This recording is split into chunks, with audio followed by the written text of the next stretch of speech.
ଶିକ୍ଷକ ଶିକ୍ଷୟିତ୍ରୀମାନଙ୍କ ପାଇଁ ଖୁସି ଖବର ମିଳିବ 50,000 ଟଙ୍କା। ହଁ ବନ୍ଧୁଗଣ, ଶିକ୍ଷକ ଶିକ୍ଷୟିତ୍ରୀମାନଙ୍କ ପାଇଁ ଆସିଯାଇଛି ଏକ ଖୁସି ଖବର। ଜାତୀୟ ପୁରସ୍କାର ବିତରଣ ମାଧ୍ୟମରେ ମିଳିବ ଆପଣମାନଙ୍କୁ 50,000 ଟଙ୍କା। ଯଦି ଆପଣ ଶିକ୍ଷକତା କରୁଛନ୍ତି ଏବଂ ଶିକ୍ଷକ କିମ୍ବା ଶିକ୍ଷୟିତ୍ରୀ ଅଛନ୍ତି, ତେବେ ଆପଣ ମଧ୍ୟ ପାଇପାରିବେ 50,000 ଟଙ୍କାର ପୁରସ୍କାର। ଜାତୀୟ ଶିକ୍ଷକ ପୁରସ୍କାର ଆବେଦନ ଆରମ୍ଭ। ଶିକ୍ଷକ ଜାତୀୟ ପୁରସ୍କାର 2024 ପାଇଁ ଆବେଦନ ଆରମ୍ଭ ହୋଇଛି। ଏହା ଜୁନ୍ 20 ତାରିଖ ଯାଏଁ ଚାଲିବ।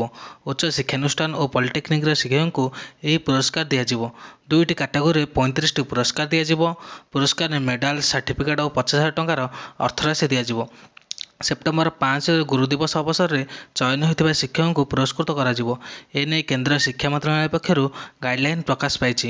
ଜାତୀୟ ଶିକ୍ଷାନୀତି 2020 ଅନୁଯାୟୀ ଗୁଣାତ୍ମକ ଶିକ୍ଷା ପାଇଁ ଅଧ୍ୟାପକଙ୍କୁ ଉତ୍ସାହିତ କରିବା ନେଇ କେନ୍ଦ୍ର ଶିକ୍ଷା ମନ୍ତ୍ରଣାଳୟ ପକ୍ଷରୁ ଏହି ଶିକ୍ଷକ ଜାତୀୟ ପୁରସ୍କାର ଦିଆଯିବ। ଉଚ୍ଚ ଶିକ୍ଷାନୁଷ୍ଠାନ ଓ ପଲିଟେକ୍ନିକ୍ରେ ନିୟମିତ ଶିକ୍ଷକ ଆବେଦନ କରିପାରିବେ। ଉଚ୍ଚ ଶିକ୍ଷାନୁଷ୍ଠାନ ପାଇଁ 25 ଓ ପଲିଟେକ୍ନିକ୍ ପାଇଁ 10ଟି ପୁରସ୍କାର ଦିଆଯିବ। ଉଚ୍ଚ ଶିକ୍ଷାନୁଷ୍ଠାନ 25 ଜଣଙ୍କୁ 3ଟି ସବ୍ କାଟେଗୋରୀରେ ପୁରସ୍କାର ଦିଆଯିବ। ସବ୍ କାଟେଗୋରୀ 1ରେ ଇଞ୍ଜିନିୟରିଂ ଆଣ୍ଡ ଟେକ୍ନୋଲୋଜି, ଆର୍କିଟେକ୍ଚର କ୍ଷେତ୍ର, ସବ୍ କାଟେଗୋରୀ 2ରେ ସମ୍ପୂର୍ଣ୍ଣ ବିଜ୍ଞାନ, ଗଣିତ, physical science, biological science, chemical science, medicine, pharmacy ଏବଂ ସବ୍ କାଟେଗୋରୀ 3ରେ କଳା, ସାମାଜିକ ବିଜ୍ଞାନ, ହ୍ୟୁମାନିଟିଜ୍, ଭାଷା, ଲିଗାଲ ଜଷ୍ଟିସ୍, ବାଣିଜ୍ୟ ଓ ମ୍ୟାନେଜମେଣ୍ଟ ପାଇଁ ପୁରସ୍କାର ଦିଆଯିବ। ଆବେଦନକାରୀ ସ୍ନାତକ କିମ୍ବା ସ୍ନାତକୋତ୍ତର କ୍ଷେତ୍ରରେ ସର୍ବନିମ୍ନ 5 ବର୍ଷର ଅଧ୍ୟାପନା ଅଭିଜ୍ଞତା ଥିବ ଏବଂ ବୟସ ସୀମା 55 ବର୍ଷରୁ ଅଧିକ ହୋଇନଥିବ। ଏହି ପୁରସ୍କାର ପାଇଁ କୁଳପତି, ନିର୍ଦ୍ଦେଶକ, ଅଧ୍ୟକ୍ଷମାନେ ଆବେଦନ କରିପାରିବେ ନାହିଁ। ଜଣେ ବ୍ୟକ୍ତି ପୁରସ୍କାର ପାଇଁ ନିଜେ ଆବେଦନ କରିପାରିବେ।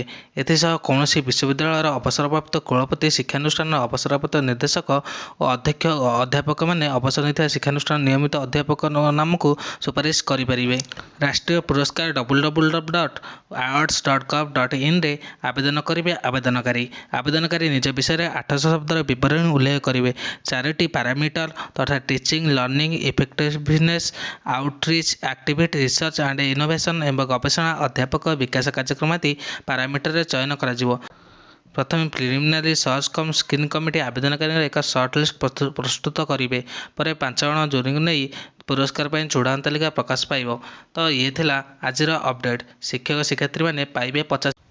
ଯଦି ଆପଣ ଶିକ୍ଷକ କିମ୍ବା ଶିକ୍ଷୟିତ୍ରୀ ହୋଇଥିବେ, ତେବେ www.award.gov.in ରେ ଯାଇ ରେଜିଷ୍ଟ୍ରେସନ କରିନିଅନ୍ତୁ ଏବଂ ଫର୍ମ ଭରି ଦିଅନ୍ତୁ। ଆପଣଙ୍କୁ ମଧ୍ୟ ମିଳିପାରେ 50,000 ଟଙ୍କା। ଧନ୍ୟବାଦ।